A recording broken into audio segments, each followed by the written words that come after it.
Bueno, vamos a comenzar.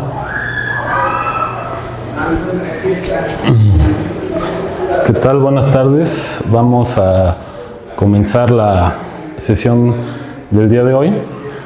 Vamos a hacer un repaso de las ideas que estuvimos viendo sobre lo que es la derivada y vamos a ver también derivada para un nuevo tipo de funciones. Las funciones que vimos la vez pasada son funciones en donde el dominio poníamos a transcurrir el tiempo y los valores eran puntos en una recta, es decir, eran movimientos en una recta. Y ahora vamos a dar de nuevo algunas ideas de lo que es ahora la derivada para cuando las imágenes de la función están en R2 o R3 o ya en general podrían estar en un espacio de dimensión más grande. Entonces vamos a hacer un repaso de rápidamente lo que era la derivada para una función que iba de los reales a los reales, motivado en el ejemplo físico del movimiento en una línea recta. Entonces teníamos una línea recta, la poníamos de manera vertical para que coincidiera cuando hiciéramos la gráfica de la función ya con el dominio incluido con el tiempo explícitamente, y entonces aquí poníamos esta misma recta y aquí ya poníamos el tiempo, ¿sale? Y entonces, bueno, pues teníamos la discusión, esto ya va a ser algo rápido, de que tienes la gráfica de un movimiento. Ese movimiento no tenía por qué tener ya la velocidad constante, entonces poníamos un movimiento así, ¿sale? Y recordamos rápidamente que este movimiento, cuando aquí está el tiempo fluyendo ya de manera explícita, si proyectábamos aquí este tiempo, lo imaginamos que va caminando, así como camina de manera homogénea el segundero de un reloj, podemos imaginar que se va moviendo de manera uniforme, así como si fuera un movimiento rectilíneo uniforme, con una velocidad unitaria, por ejemplo. Entonces, cuando se va moviendo aquí el tiempo, ¿sale? Tenemos un puntito que se mueve sobre la gráfica, y cuando nosotros proyectamos el puntito que se mueve sobre la gráfica, obtenemos un puntito en el lugar donde tenemos el movimiento original, que en este caso pues es una recta. Es importante mencionar que el movimiento es un movimiento en una línea recta, ¿sale? Bueno, entonces la idea de lo que iba a ser calcular la velocidad instantánea y que tiene que ver con el concepto de derivada era tomar un punto. Lo voy a hacer esto rápido porque ya lo hicimos. Tomar un punto y entonces a ese punto le llamábamos el instante t, y tomamos un punto un poco después al cual le llamábamos, a este punto le vamos a llamar t más h, y entonces lo que hacíamos era tomar la recta que une estos dos puntos, le llamábamos una recta secante, y entonces nos quedaba por ahí un triángulo que voy a hacer un poco más grande y algo así, ¿vale? En donde este punto es el punto rojo, este es el punto amarillo, y entonces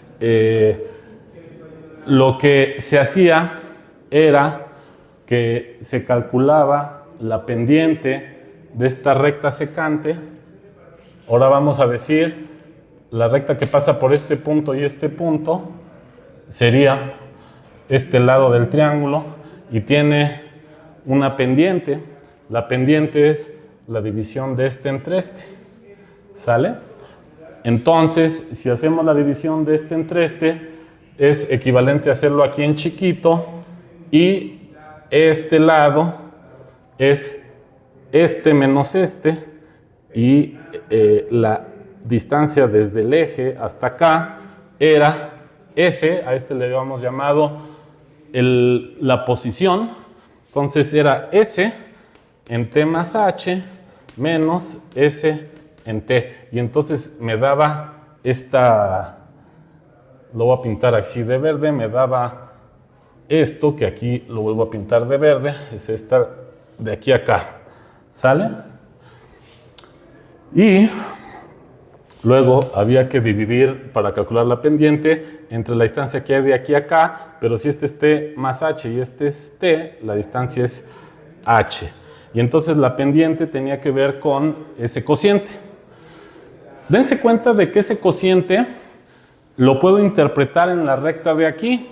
Si yo interpreto ese cociente en la recta donde se da el movimiento, sería tomarme, aquí imagínense que la proyección está derechita, si yo proyecto aquí, pues entonces este lado verde corresponde con esta distancia, ¿sale?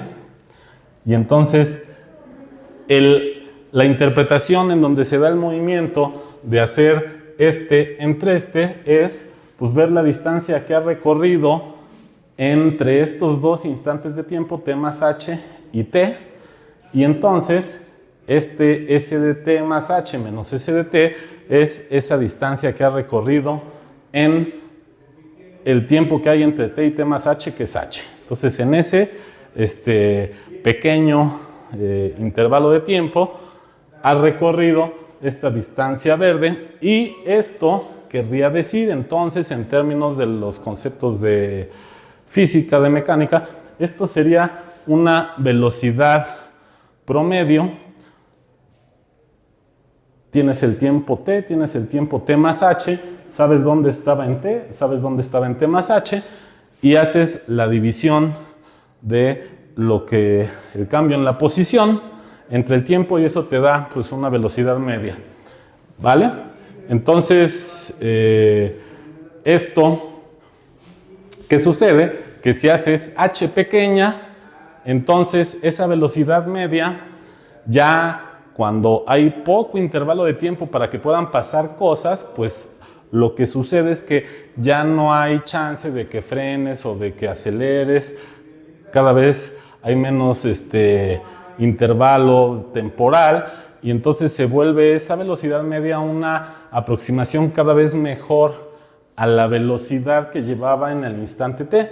Y bueno, lo que acaba de hacerse al final para llegar a la velocidad en el instante t es tomar el límite cuando h tiende a 0 de esta expresión. Y bueno, eso, si lo interpretamos aquí, pues tengo una recta secante. Esa recta secante, el punto amarillo tiende al punto rosa, y esa recta secante al final tiene una posición. Esa posición va a ser la posición de la recta tangente. Entonces este límite lo podemos interpretar como la pendiente de la recta tangente. Por otro lado, si lo interpretamos acá, este punto, cuando vengo en la gráfica y lo aproximo al punto rojo, aquí la distancia que hay entre el punto rojo y el punto amarillo es cada vez menor, ¿sale? Y entonces traigo en este cociente una velocidad media en un intervalo de tiempo cada vez menor, y entonces al final esa velocidad media tiende a la velocidad instantánea. Y entonces aquí esta velocidad instantánea, a la hora de que divido entre h, porque si yo me fijo nada más en lo de arriba, esta distancia recorrida tendería a 0, pero cuando divido entre h me recupera un valor, y ese valor va a ser el de la velocidad instantánea, y yo puedo interpretar ese valor como un vector. Ese vector, si quieren, aquí puedo pintar al final la recta tangente. Si la pinto de un color azul, supónganse que esta es la recta tangente. Aquí al final, yo voy a pintar aquí en el triángulo que genera esta recta azul. A ver, voy a pintar el triángulo. No tiene por qué ser este triángulo. Aquí, si se fijan, la recta secante se va volviendo de menor pendiente, entonces posiblemente el triángulo quedaría algo así, ¿sale? Y entonces la idea es que esta azul es la recta tangente y la pendiente de esa recta tangente, yo puedo pintar el triángulo.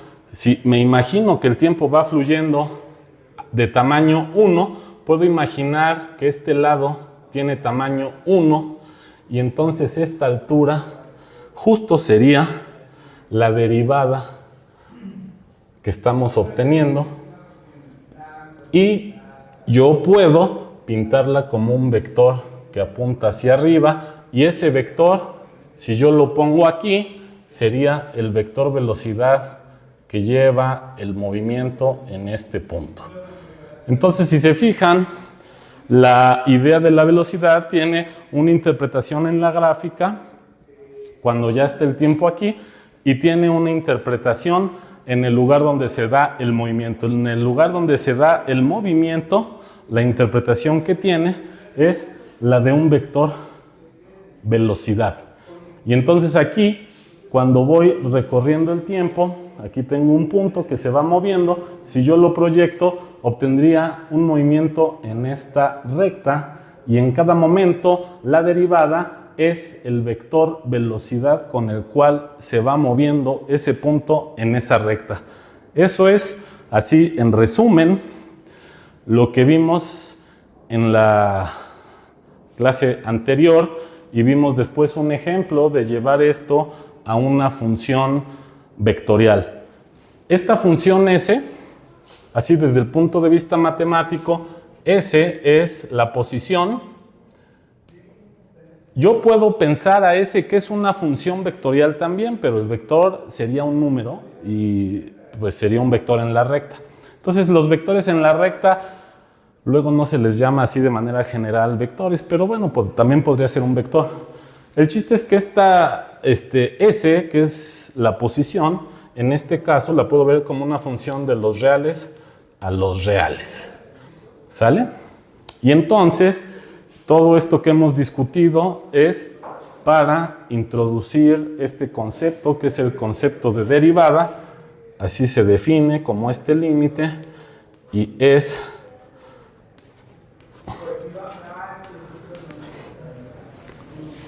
la derivada de la posición y es justo la velocidad.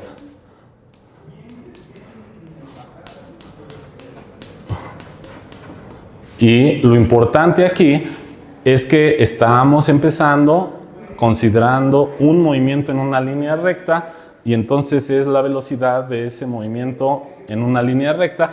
Podemos pensar que esta velocidad es la pendiente de la recta tangente a esta gráfica o también es el vector velocidad del movimiento que se da en esta línea recta.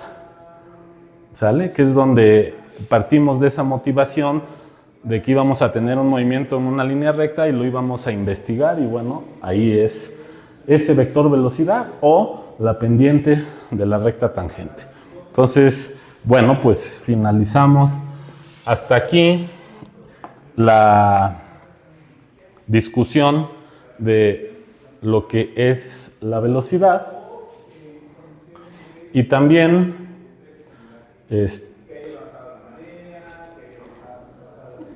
bueno, ya hemos visto ya varios ejemplos, ¿no? Aquí ejemplos de algunas gráficas especiales de SDT.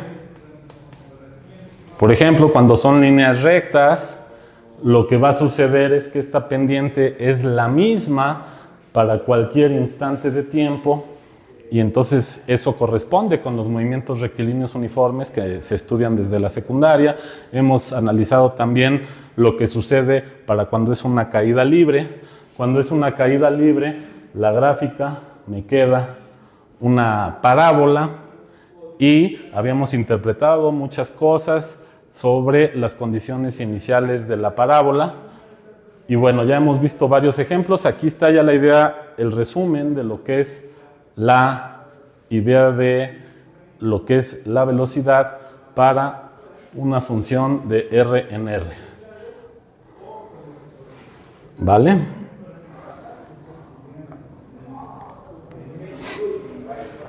Ok, bueno. Ahora vamos a llevar esta discusión para un movimiento que, en lugar de que se dé aquí en una línea recta, pues vamos a suponer que tenemos ahora un movimiento que se da en el plano, en una curva que ya no necesariamente es una línea recta. Entonces, el ejemplo que poníamos era el ejemplo de un movimiento en una curva sencilla, en una circunferencia, y entonces era para motivar lo que iba a ser la derivada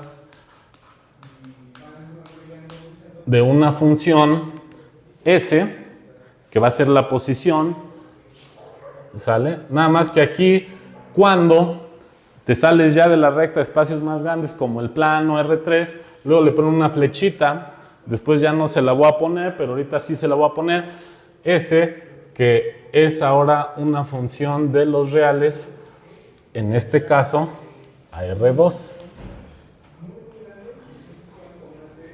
Y entonces el ejemplo que poníamos era pues un movimiento en una circunferencia. Entonces tienes un movimiento que se va dando en una circunferencia, por ejemplo, el movimiento de un punto que pudiera estar en la rueda de un automóvil, o también que pudiera estar en algún disco compacto o en algún LP, si todavía se recuerdan esos LPs. Entonces tengo aquí un movimiento en esta curva. ¿Va? Ahora, algo que hay que notar es que en el plano ya se nota un poco más que hay muchas posibilidades de voltear a ver este movimiento, y eso tiene que ver con un concepto físico que tiene que ver con los sistemas de referencia.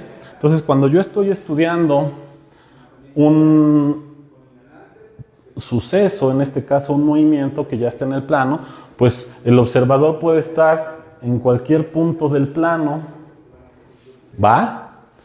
Y además, pues puede estar, imagínense que ustedes son así, un ser dos-dimensional, entonces pueden estar en el plano y pueden estar viendo para allá, o pueden estar viendo para allá, o pueden estar viendo para acá.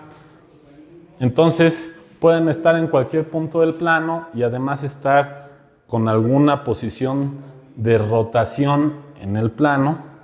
Y entonces, bueno, pues hay que hacer mención de que todo lo que se va a decir respecto de la derivada, tanto en el plano como en la recta, aquí que ya lo dijimos, nada más que en la recta solamente los observadores pueden estar pues trasladados, no puede haber rotaciones. Si acaso podemos imaginar que un observador está en este punto y puede estar viendo para allá o viendo para abajo, es decir, su dirección positiva la puede situar para allá o situar para allá, y es la única posibilidad. En el plano ya hay más posibilidades, el observador puede estar en cualquier punto del plano, y ya después de que situamos ese punto del plano, además puede estar girado ese observador. Y bueno, lo que sucede es que para todos los sistemas de referencia que están así trasladados uno del otro y que están en reposo uno del otro y pueden estar rotados, pero en reposo, para todos esos sistemas de referencia, lo que va a suceder es que cuando se calcula la derivada, esa derivada va a dar un mismo valor para todos esos sistemas de referencia. Después, en física, se introduce todavía un sistema, bueno, un conjunto de sistemas de referencia más amplio que se llama sistemas inerciales y que además dan chance de que los observadores se vayan moviendo con velocidades constantes uno respecto del otro. Esos se llaman sistemas inerciales y bueno, resulta que para ese conjunto de sistemas inerciales, todos esos observadores van a medir las aceleraciones de la misma manera. Bueno, no nos vamos a meter ahorita en los sistemas inerciales, pero sí les digo que aquí, para estudiar este movimiento en esa circunferencia, uno podría escoger varios puntos del plano. Yo voy a escoger un sistema de referencia que de manera natural es más sencillo, porque yo podría escoger, por ejemplo, este punto. Voy a pintar de color naranja unos vectores que partan de aquí, ¿sale? Voy a suponer que se empieza a mover de este punto. Entonces este observador, su posición respecto de este observador sería este vector.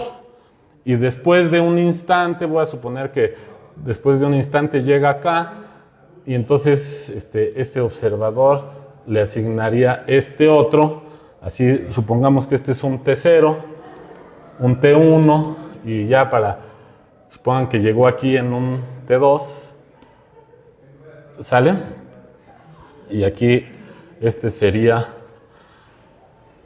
estas tres flechas serían el equivalente a 3 posiciones en el movimiento que estudiábamos anteriormente en una línea recta. Nada más que ahora ya queda pues más transparente el hecho de que se necesitan vectores. Los vectores aquí son solamente números. Y bueno, pues uno incluso luego ni pinta la flechita, pero son vectores en la recta. Aquí son vectores ya en el plano, y entonces estas flechitas necesitan 2 números para quedar bien determinados. Si mi observador está aquí, tendría que pintar estos 3 vectores para estos 3 instantes de tiempo, y entonces pues tendría sus 3 parejas de puntos. Y entonces para el observador naranja, pues uno tendría que para cada T tengo un S de T. ¿Sale?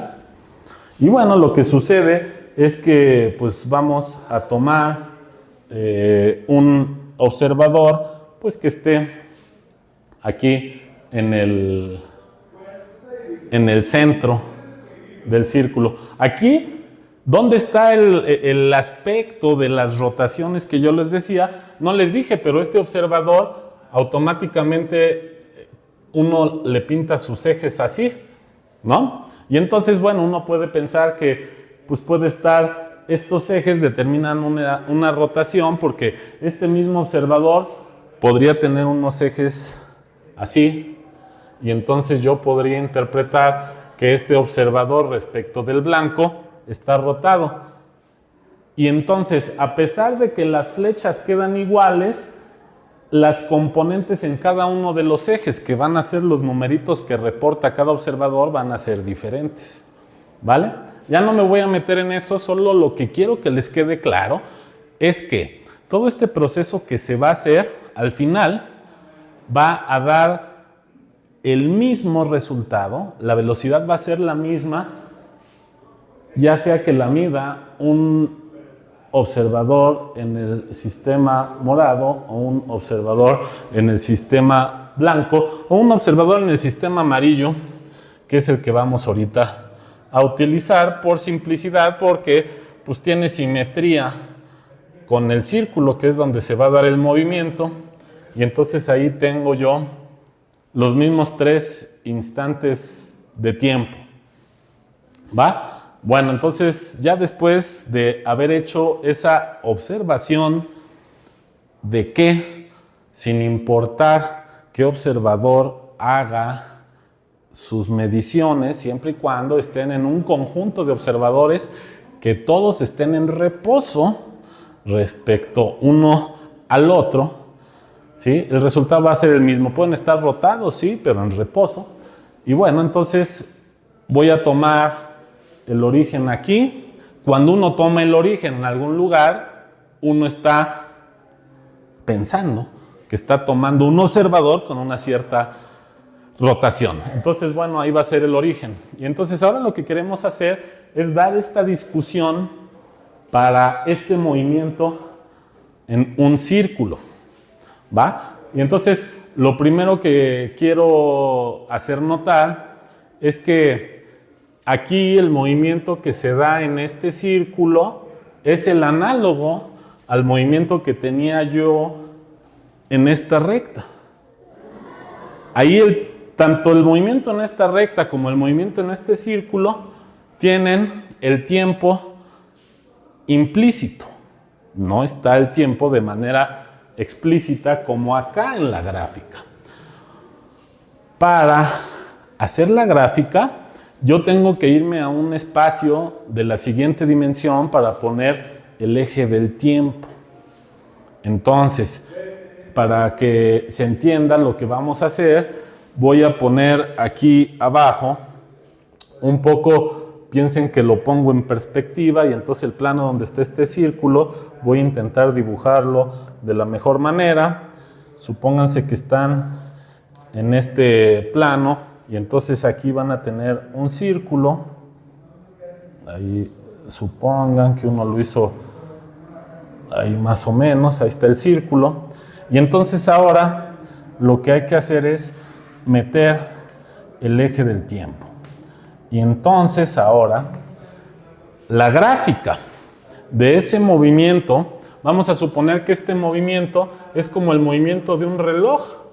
El reloj va girando a un ritmo constante, es decir, el ángulo que va recorriendo, pues cada hora, por ejemplo, pues es una vuelta. Claro que los relojes giran al revés, bueno, no importa, sería al revés. El chiste es que quiero un movimiento de ese estilo de un reloj, que sea un movimiento cuya rapidez angular sea constante. Y entonces, ¿cómo quedaría la gráfica? La gráfica quedaría aquí, ¿sale? Y aquí yo tendría que poner otra rebanada un poco después, y aquí de nuevo tengo que poner y es aquí donde luego está difícil hacer los dibujos, porque aquí si uno hace bien el dibujo, pues esta flecha tendría que ir al centro del círculo de acá, ¿sale? Más o menos. Entonces, imagínensela, ahí está, la voy a poner así punteada, y este sería el eje del tiempo, ¿sale? Y entonces aquí yo tendría un cilindro, ¿sale? Y entonces, así la gráfica sería una curva en ese cilindro. Para motivos del dibujo, voy a ver, yo dije que empezaba de este punto, y entonces, bueno, pues si ya quiero que empiece de ese punto, tendría que empezar de acá. Nada más que aquí estaría del lado del cilindro que no veo directamente en el dibujo. Y, a ver, vamos a suponer que empieza el tiempo. Déjenme ver cómo estaría este dibujo. Va de acá a acá el tiempo. Y entonces, supongan, aquí ya se tendría que ver sin puntear. O sea, aquí ya el eje ya se puede ver desde acá. Y entonces supongan que este intervalo de tiempo es tal que ya dio una vuelta el movimiento circular, y entonces yo tendría que tomar esta distancia, partir aquí por la mitad, y entonces aquí tengo algo así, y a ver si se entiende el dibujo, algo así.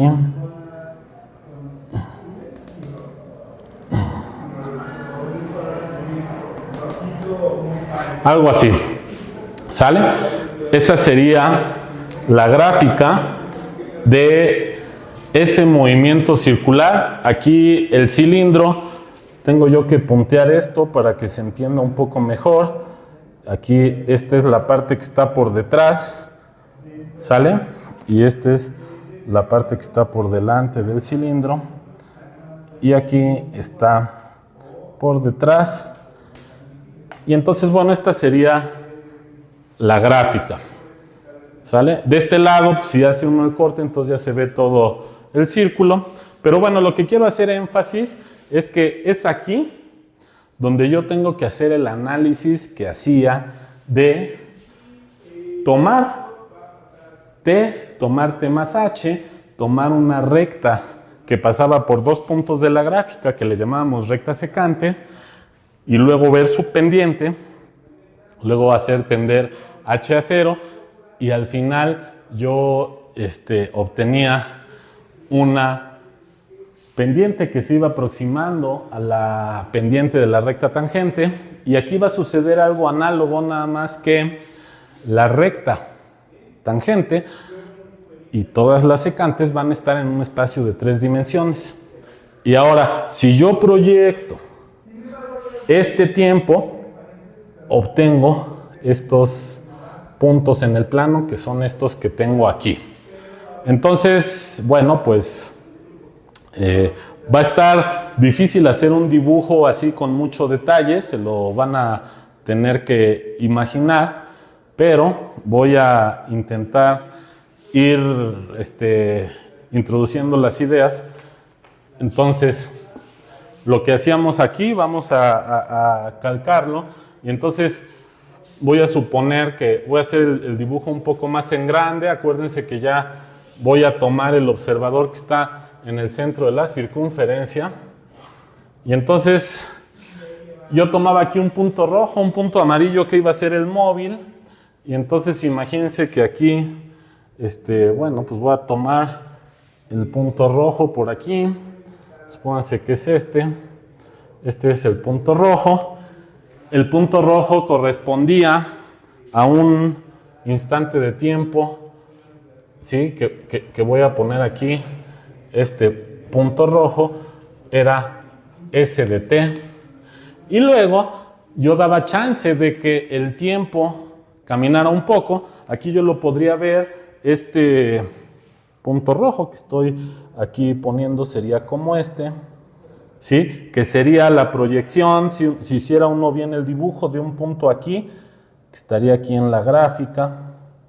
Y entonces lo que tengo que hacer ahora es que dejo que el tiempo fluya otro poco, y entonces aquí estoy en un punto que yo puedo interpretar como la posición que va a ser ahora S en T más H. ¿Sale? Ahí está. Tengo ya esta nueva interpretación. Dense cuenta que antes yo podía interpretar, fíjense que estoy ahora en el plano donde se ve el movimiento, entonces el análogo a lo que estoy pintando aquí, allá, sería esto. S de T más H, que sería este punto amarillo, y el otro sería S de T. ¿Sale? Y bueno, lo que viene a continuación es hacer esto.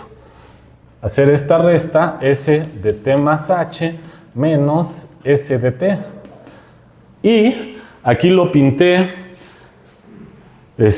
Bueno, lo vamos a pintar de color azul. No era de color verde. Lo había pintado inicialmente de color verde. ¿Sale? Nada más que este verde no se veía mucho. A ver, dejen ver cuál se ve mejor. Se ve un poco, bueno, lo voy a pintar de este color. S de t menos S de t más h menos S de t es un vector que va de este punto rojo en este punto amarillo. Es este vector. ¿Vale? Y lo voy a poner así. Este es un verde que se ve poco, pero ahí está. Y aquí era este vector verde. Aquí al final parece que este vector verde coincide con el azul, pero no necesariamente. El azul era el vector velocidad y no necesariamente tienen que ser iguales. ¿Vale?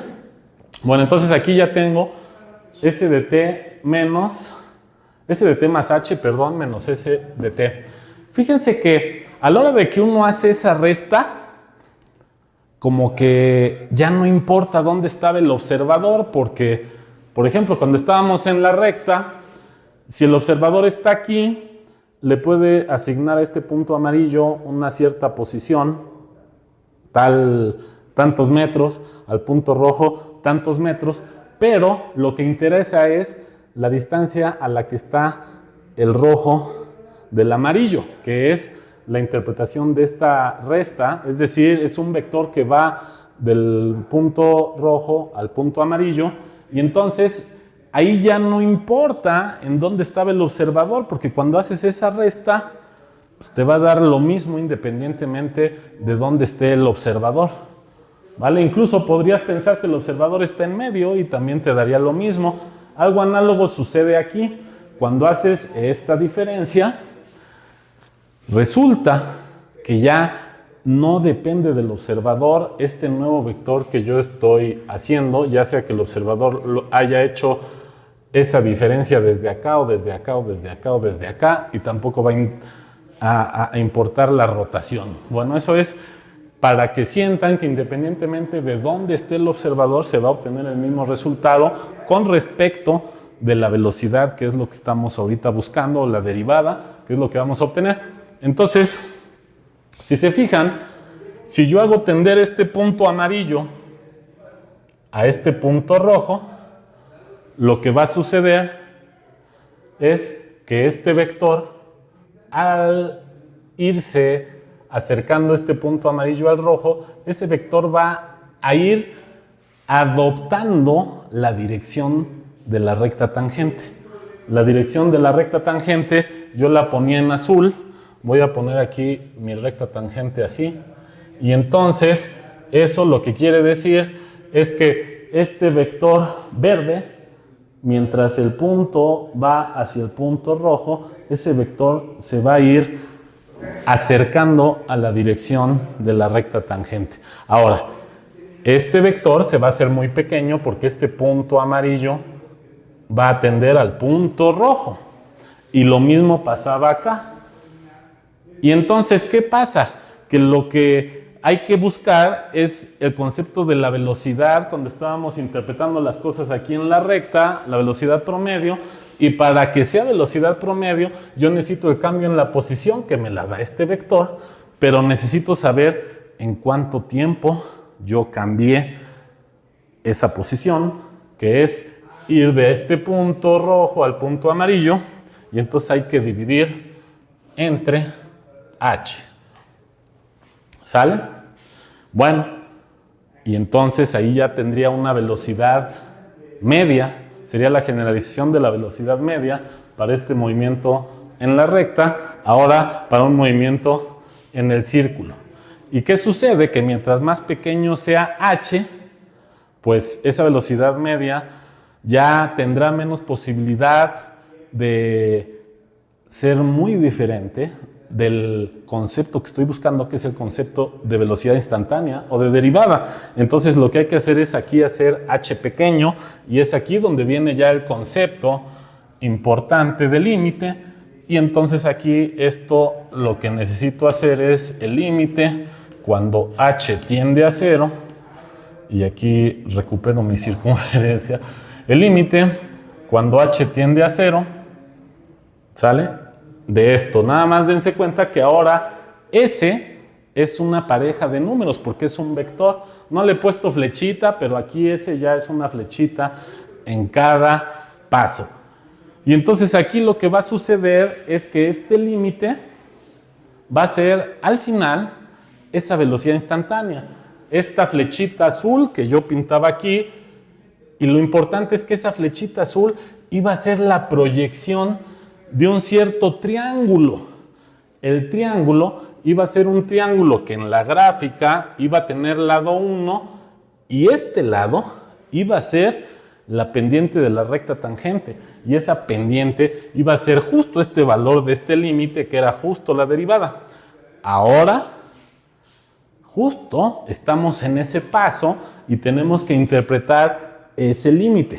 Entonces ese límite al final va a ser un vector en esta recta, que puedo yo pintar así, como un vector. Ahora lo voy a pintar así a propósito más grande para que no se piense que se encima con el vector verde. Entonces al final ese límite lo puedo yo pensar como este vector azul. ¿Sale?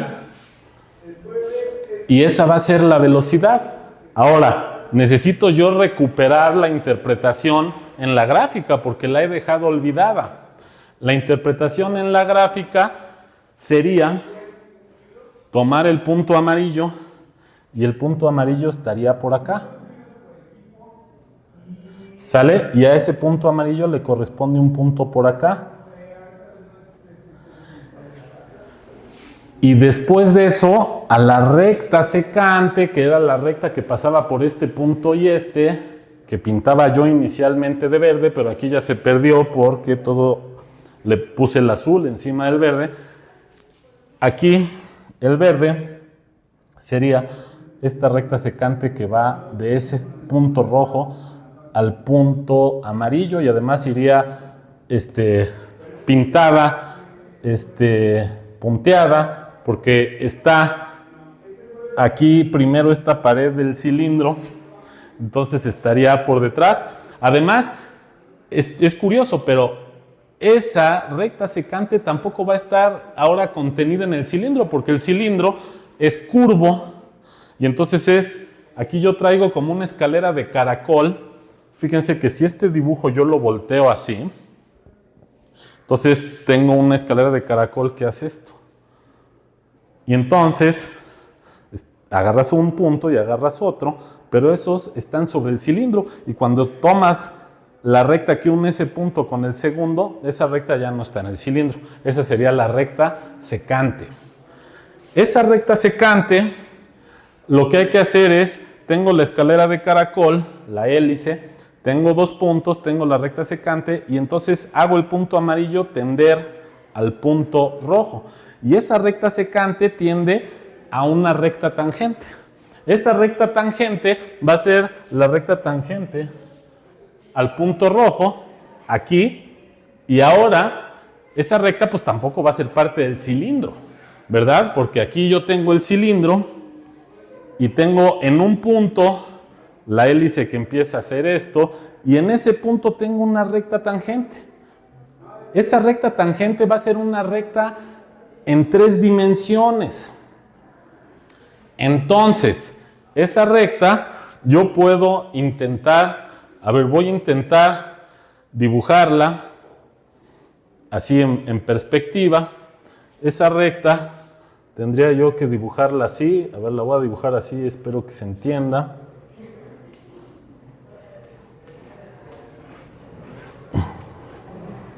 Estoy pintando esa caja y bueno, imagínense que la recta es una recta, nada más para situar ideas, viene la caja, viene la hélice y entonces la recta tangente va más o menos así y esa, aquí donde está mi codo, sería como que una de las esquinas de la caja y aquí estaría la caja, ¿sale? Entonces, aquí, así como hice el dibujo, espero que se entienda, sería aquí, el punto rojo sería este.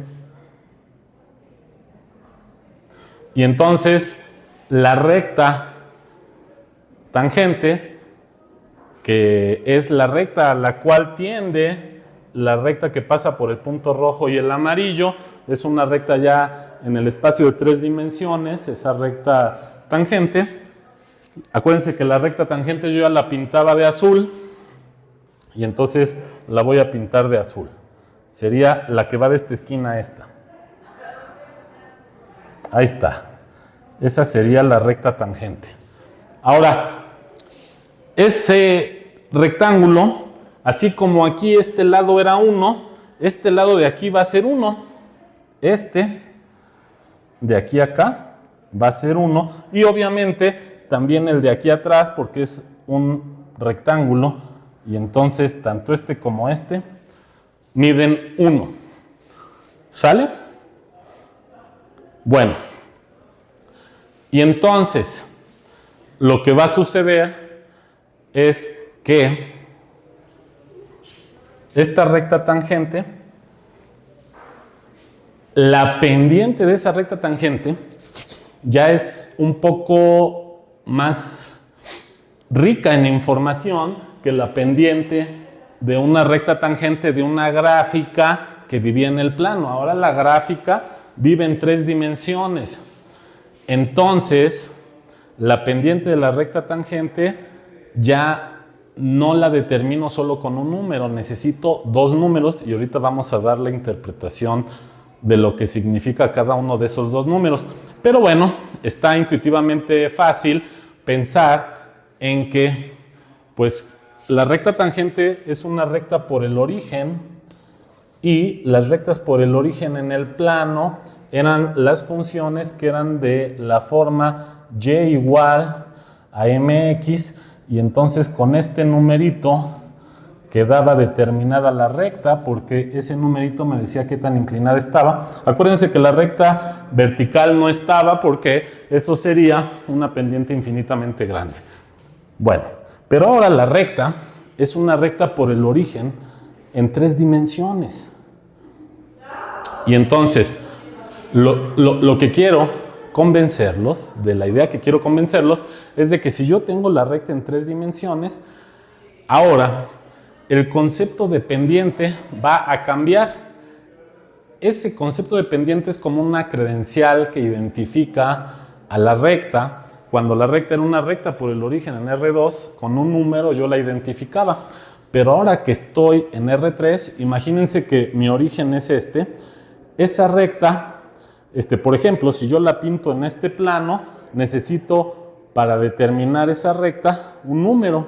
Pero entonces, si yo tomo una recta que está fuera de este plano, así, pues ya esos números reales ya los he gastado. Necesito más información si la recta está inclinada ahora fuera de este plano, ¿vale? Y entonces lo que va a suceder es que voy a necesitar de 2 números para determinar esa línea recta.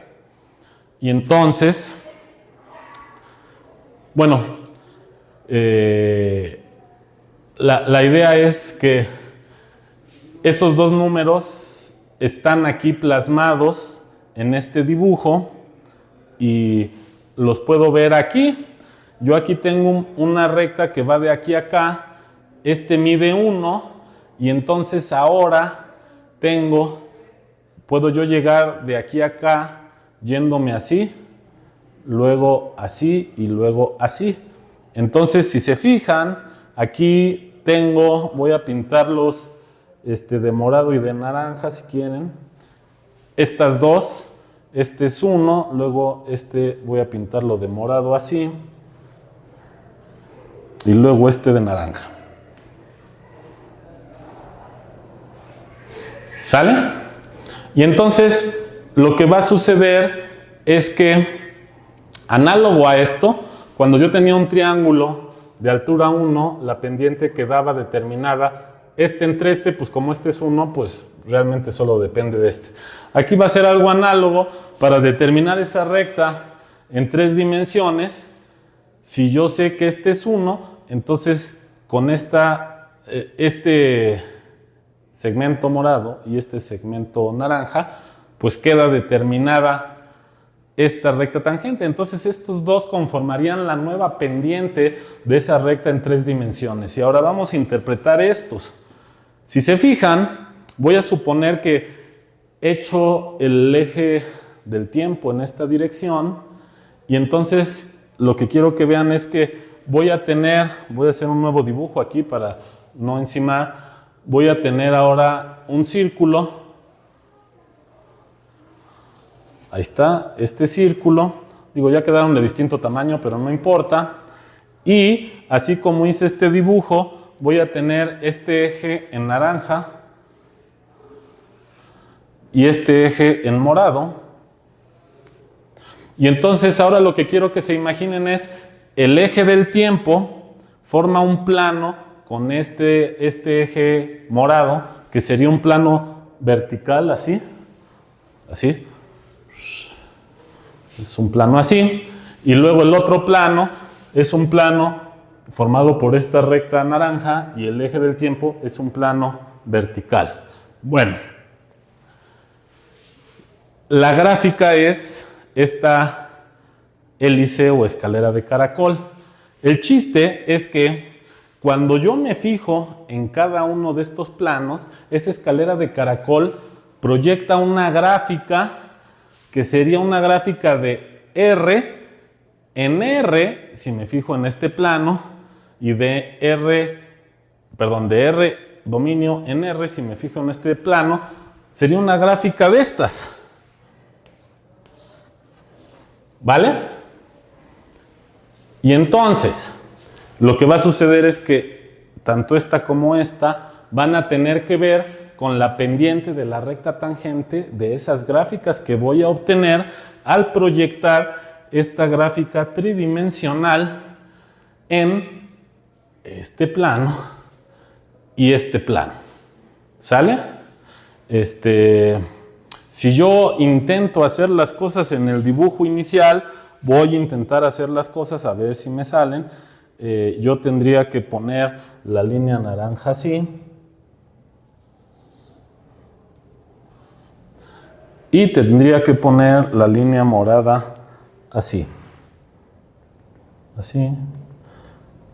Ahí está. Entonces, pues yo tendría que el plano, aquí tendría yo que hacer algo así. Bueno, ahí me quedó mi plano. Y aquí tendría que irse hasta acá.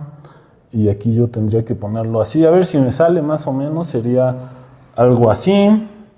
Y entonces ahí sería uno de los planos en cuestión, y el otro de los planos en cuestión sería este. ¿Sale? Que denme chance de intentar dibujarlo, sería el plano vertical, y aquí este plano vertical lo pinto un poco más abajo. Y ahí está, ese sería el otro plano. ¿Sale? Y entonces de lo que tengo que convencerlos es que a la hora de que voy en la hélice, que es la curva que pinté de amarillo aquí, sería, tengo mi cilindro, empiezo, aquí está el cilindro, empiezo a girar en la hélice, y entonces si yo proyecto aquí en el plano que está horizontal, yo voy a empezar a ondular así. Bueno, véanlo, imagínenlo. Y si estoy en el plano que está así, voy a empezar a ondular partiendo del origen. Dense cuenta que aquí no partes del origen y aquí sí partes del origen. Y van a ser dos ondas. Si yo las dibujo aquí abajo, en el plano naranja sería algo así. A ver, lo voy a intentar. Sería algo así. A ver, algo así. Así. Y tiene que acabar por aquí. Y ahí está. Esa sería la proyección. Y si se fijan, esa proyección pues sería una onda como la del seno, porque el seno de 0 aquí es 0. Supónganse que esta es la circunferencia unitaria, entonces sería algo como el seno, de hecho va a ser el seno. Y si se fijan, la otra, que está un poco más difícil de dibujar, tendría yo que hacer aquí uso de la buena perspectiva. Aquí tendría que ser algo así, más o menos. Y entonces, aquí vale 1, y cuando voy a la mitad del camino ya, a ver, acuérdense cómo es el coseno. El coseno es así. ¿Sale? Y aquí ya di una vuelta. Digo, supongan que lo dibujé bien. Esto tendría que ir de morado. ¿Sale? Aquí tiene que ser un poquito... A ver, lo voy a pintar aquí para que no quede tan encimado. El coseno... A ver, esto tendría que ser un poco más largo porque mide 2pi y este mide 1. Entonces algo así. Ya lo mejor que puedo hacer es algo así. Ay. Espérenme, aquí vas así. El coseno sería algo así. Así. Sales, aquí es 0. Aquí das algo así. Tengo que pintar yo algo así aquí. Entonces, pues sería... A ver si me la creen. Esto tendría que estar un poquito más para acá. Nomás tomar el punto medio. Y aquí sería pues algo así. Y tiene que llegar aquí de nuevo así. Entonces, a ver, lo voy a hacer ya como pueda. Algo así. Entonces, esta sería la proyección. ¿Sale? De la segunda. Está en este plano. Y bueno, lo que sucede es que si yo me fijo en este punto rojo, ese punto rojo aparece como punto rojo. Si uno hiciera las cosas así muy meticulosamente, aquí yo tendría un punto, este punto rojo, le corresponden un par de sombras. Esas sombras sería un punto rojo más o menos, pues por aquí, en la naranja, y otro punto rojo, pues, bueno, pues imagínense, esto empezó a subir, y entonces, pues por aquí, supongan, y entonces, aquí tengo el punto rojo de la hélice. Yo tengo mi hélice, tengo esta hélice, y entonces, a ver, imagínenselo, empieza, pum, aquí tengo la hélice. Esa hélice proyecta en la onda del seno, en un punto, pero también esa hélice proyecta, perdón, la onda del coseno es la de abajo, en un punto, y proyecta en la onda del seno en otro. Entonces, el punto rojo de aquí proyecta en un punto rojo en la del coseno y en un punto rojo en la del seno. Y esos análisis de esas ya me las sabía. Entonces, cuando tengo aquí mi triángulo en este plano para la gráfica del seno y en este plano para la gráfica del coseno, voy a obtener un par de rectas tangentes. Resulta que esas rectas tangentes van a ser la proyección de la recta tangente que yo obtenía a la hélice en el plano horizontal y en el plano vertical. Esa recta tangente proyecta en dos rectas tangentes, una a la del seno y otra a la recta tangente del coseno. Y esas rectas tangentes tienen su derivada. Y esta derivada sería, a ver, lo voy a poner así. Supongan que esta S de t, esta S, híjole, a ver, no me conviene el color naranja porque ya lo usé para otra cosa. Esa S la voy a poner amarilla porque aquí hice la hélice de color amarillo. Entonces T va en S de T. Y entonces, ¿vale? Y acuérdense que esta línea azul era la recta tangente a la hélice. Y entonces, pues lo que acaba sucediendo es que esta S la puedo imaginar, S de t, es un vector, y ese vector lo puedo imaginar como su componente en cada uno de estos ejes. El primer eje es el morado y el segundo eje es el naranja. Y entonces cuando yo tenía aquí estos vectores tienen su componente en el eje morado y en el eje naranja, y entonces aquí yo podría poner así que esta tiene su primera componente morada y su segunda componente naranja. ¿Sale? Y entonces estas yo las sé trabajar para cada t. Yo tengo ahora esta s es una función de R en R en el plano que forma el tiempo con el eje morado, y la otra es una función de R en R, su gráfica está en el plano que forma el tiempo con el eje naranja. Ahora, cada una de estas, si hago el análisis de lo que yo sabía hacer, pues yo puedo pensar en la velocidad del movimiento que se proyecta aquí, porque cuando este círculo se va moviendo así, yo tengo un movimiento aquí que va oscilando y otro movimiento aquí que va oscilando, y entonces es la interpretación de un movimiento aquí que yo ya sabía analizar, y entonces aquí yo tengo este segmento morado es un ds en dt morado, y este es un ds en dt naranja. Ahí está. ¿Sale? Y entonces,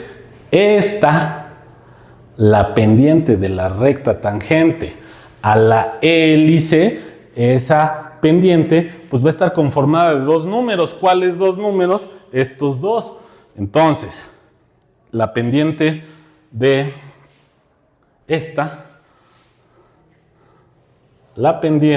la nueva pendiente, le vamos a poner así, entre comillas, la nueva pendiente es un vector que está conformado por estos dos números. ¿Sale?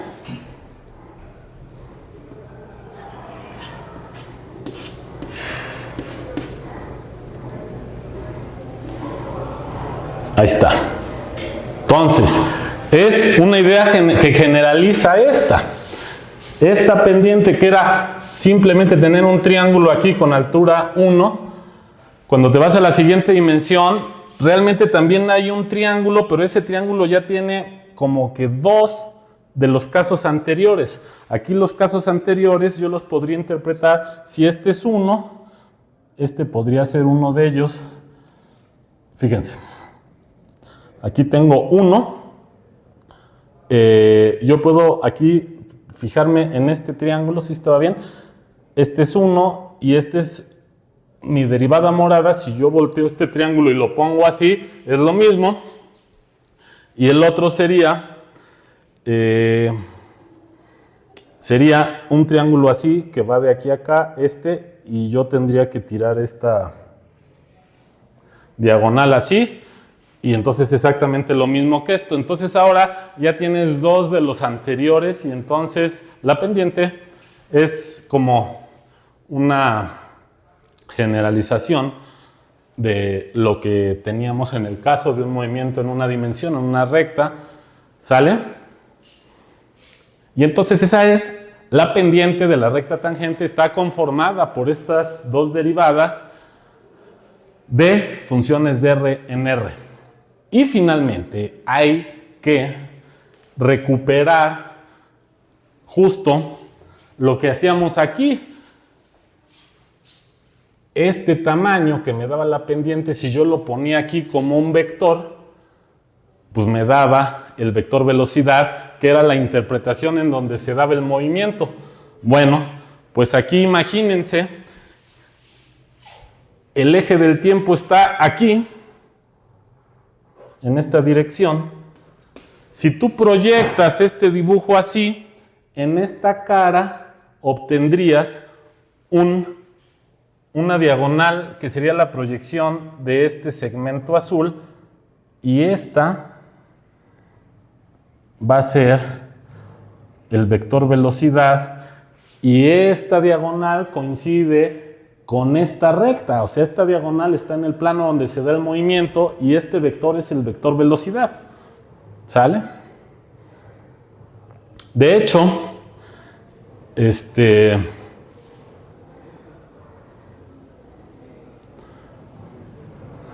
bueno, aquí está pues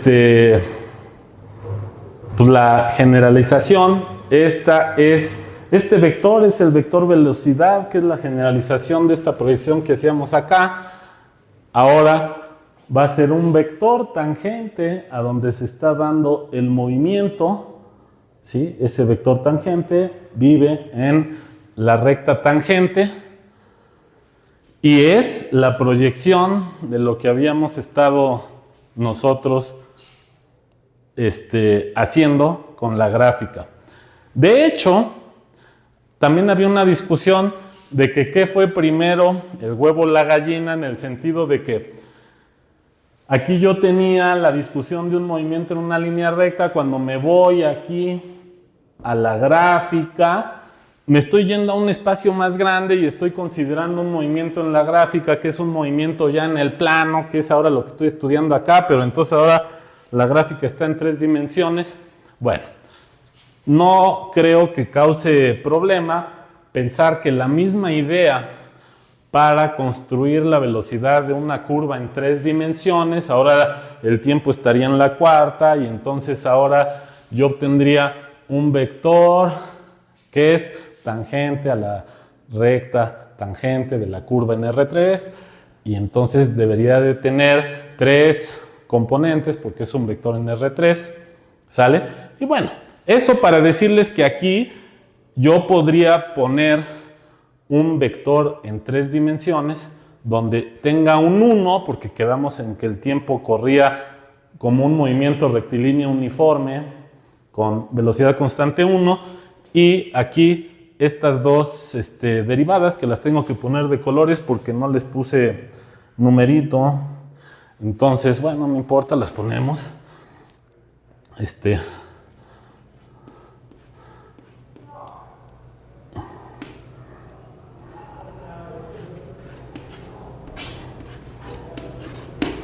Y entonces,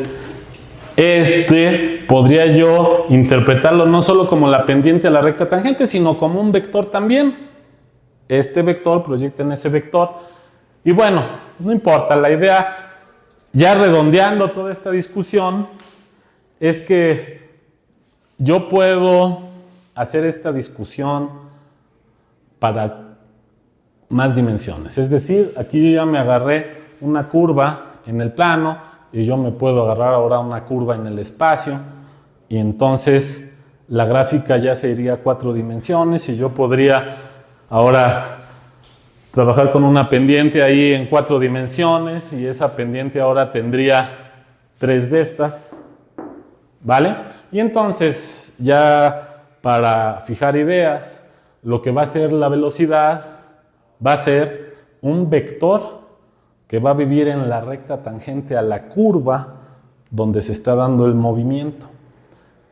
Ese vector va a tener tantas componentes como dimensiones tenga el espacio. Si estoy en 3 dimensiones, tiene 3 componentes, ¿sale?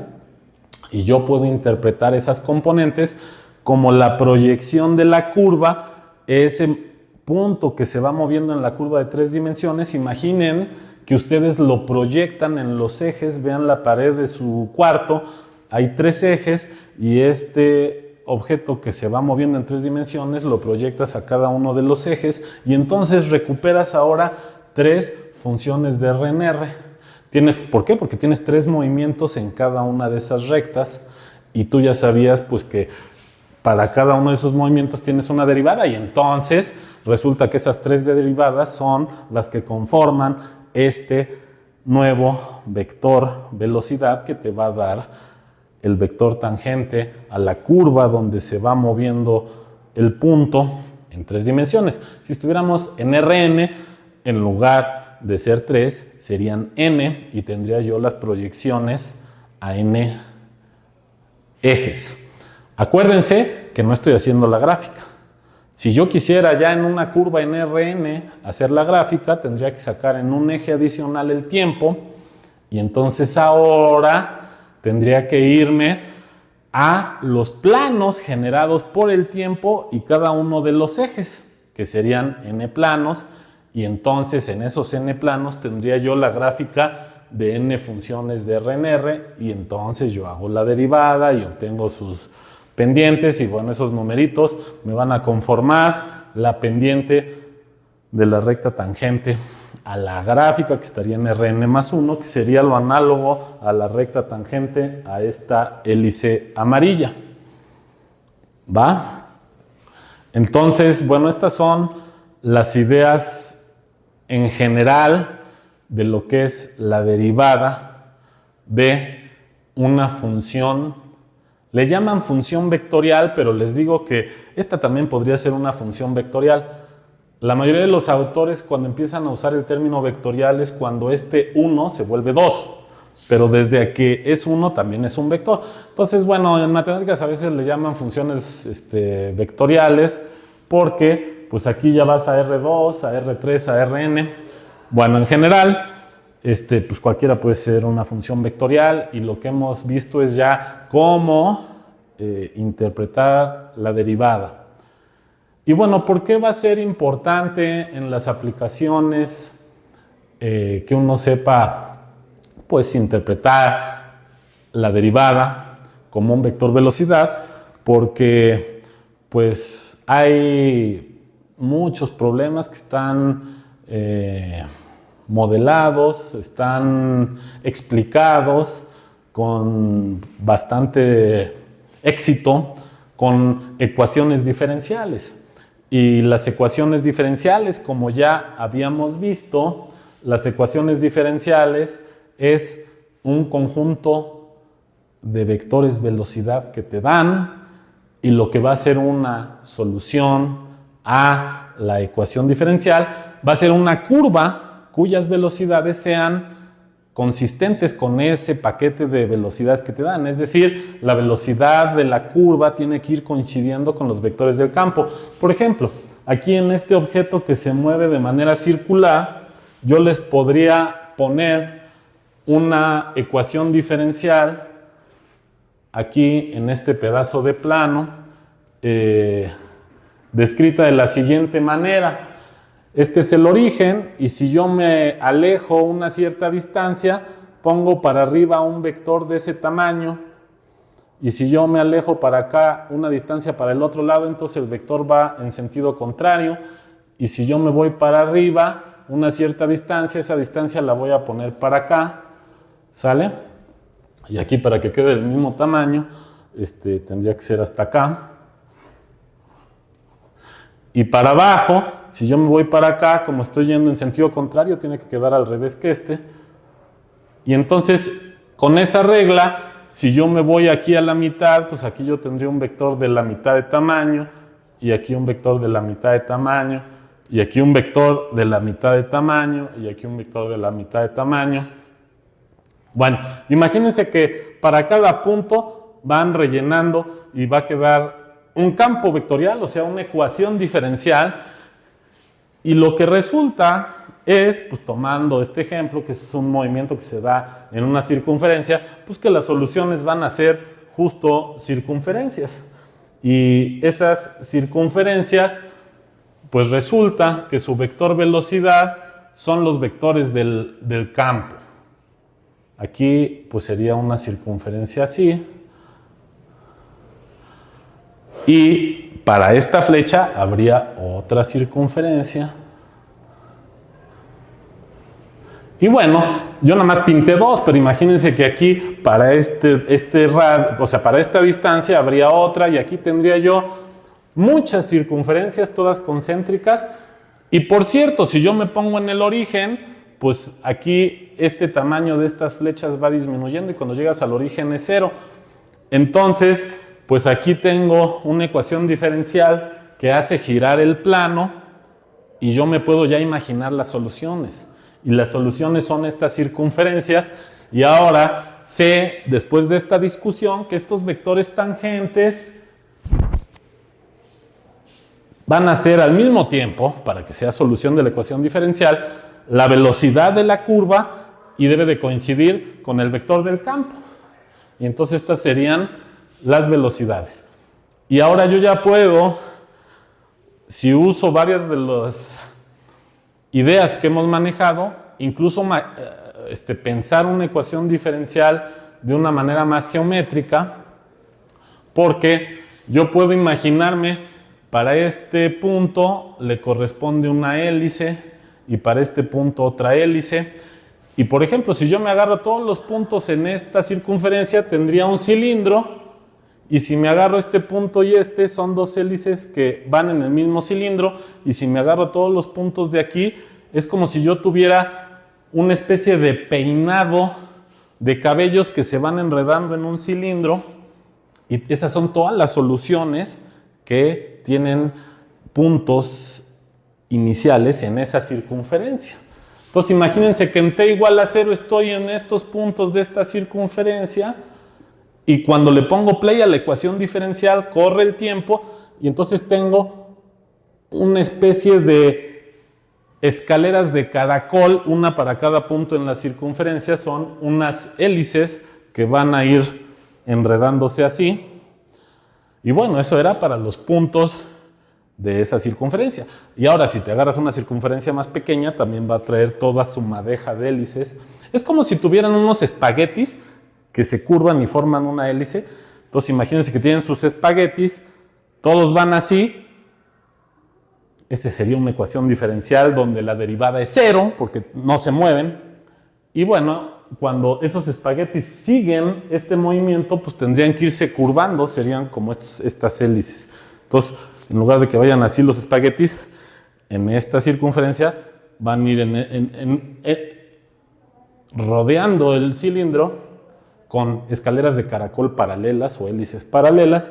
Y ahora, si ustedes se imaginan todo aquí en el plano, pues cada punto del plano está en una circunferencia y van a ir enredándose así, y va a haber una solución especial que es la del origen, porque esa solución especial su vector velocidad es 0, entonces no cambia la posición, y entonces aquí tienes como una especie de espagueti sin torcer, o sea, un espagueti de veras, ¿vale?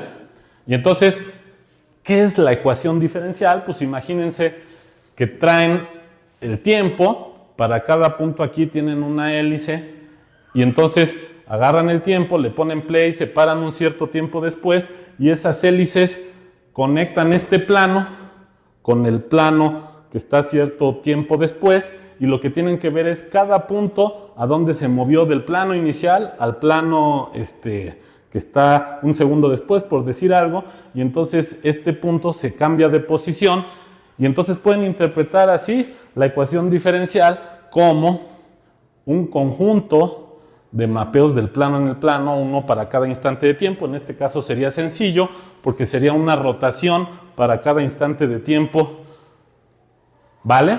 Del plano en el plano.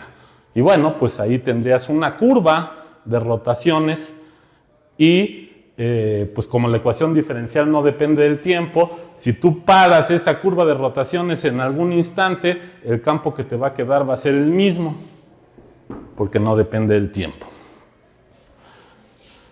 Bueno, entonces, pues con esto vamos a terminar y bueno, esperemos que la vez pasada hubo una falla, al parecer se calentó el celular, hoy trajimos otro dispositivo para que no hubiera ese problema y quedara ya la sesión completa y hemos motivado esto para que pues vaya quedando claro cómo esta idea de derivada pues va a ir encaminada hacia entender este concepto de las ecuaciones diferenciales. Lo que es un modelo básicamente va a ser una ecuación diferencial cuyo comportamiento se ajuste a lo que en la realidad sucede. Por ejemplo, en biología puedes tener aquí 2 poblaciones y entonces si sucede esto, vamos a tener pues que una población empieza a aumentar y la otra tal vez disminuye, dependiendo. Aquí hay que pintar los ejes, hay que poner el contexto bien, pero ya lo hemos platicado en otras sesiones. Busquen ahí en los videos anteriores y hemos llevado el curso de una manera no exactamente lineal, sino subimos, bajamos y los conceptos los vamos así soltando para que vuelvan a caer y esperemos que poco a poco vamos a traer otros ejemplos. Ya hemos visto algunas ecuaciones diferenciales en ejemplos, ya después de esto ya vamos a poder ahora sí trabajar ya con más soltura. Aquí el profesor Juan Manuel ya empezó a ver límites, aquí están los límites apareciendo para el concepto de velocidad y necesitamos también en una clase ver el concepto de límite aplicado a la integral, pues para que vean que si yo tengo las velocidades y hago integral, obtengo las soluciones, ¿sale? Que es como saber las velocidades y al final quieres saber la distancia recorrida o con más precisión la posición, cuando ya estás en el plano o en más dimensiones, el vector de posición en cada instante de tiempo se puede obtener haciendo una integral de la velocidad, que es lo que te van dando en una ecuación diferencial. Bueno, entonces aquí la dejamos. Les recordamos también, si ven el video, se me olvidó decirlo al principio, no tenemos a veces la posibilidad de tener a alguien que esté operando la cámara, pero en YouTube, si tienen tableta o dispositivo móvil, pongan en YouTube el video y pónganlo en pantalla completa, es decir, maximicen, y con los dedos, hacen con los dedos así el dispositivo y pueden meter zoom. Y entonces es como si tuvieras un camarógrafo y te vas al área del pizarrón que quieran en detalle. Por ejemplo, si quisieran irse para acá, le meten zoom, yo ya ni me veo y se centran en esta área. Es una ventaja que tiene YouTube. En otras plataformas como Facebook no se puede, a lo mejor al rato copian porque YouTube a veces va adelantado porque es una plataforma para puro video. Y en YouTube también pueden meter pues cámara rápida y le pueden meter zoom. Y bueno, es lo bueno desde un teléfono. Desde una computadora creo que no se puede tan fácil, a menos de que sea táctil. Pero, bueno, es una de las ventajas que podrían tener haciendo eso en YouTube. Y las siguientes clases lo voy a decir al principio, porque sí hay varios comentarios que luego pues, nos dicen que no se ven las letras, pero, o sea, hemos intentado hacerlas más grandes, pero con truco de YouTube puede salvar y pueden andar haciendo zoom. Bueno, pues muchas gracias. Con esto acabamos esta sesión que había quedado pendiente después de ese detalle de la falla en el video de la sesión anterior. Bueno, pues estamos en contacto. Que pasen bonitos días, noches, no sé de dónde nos vean.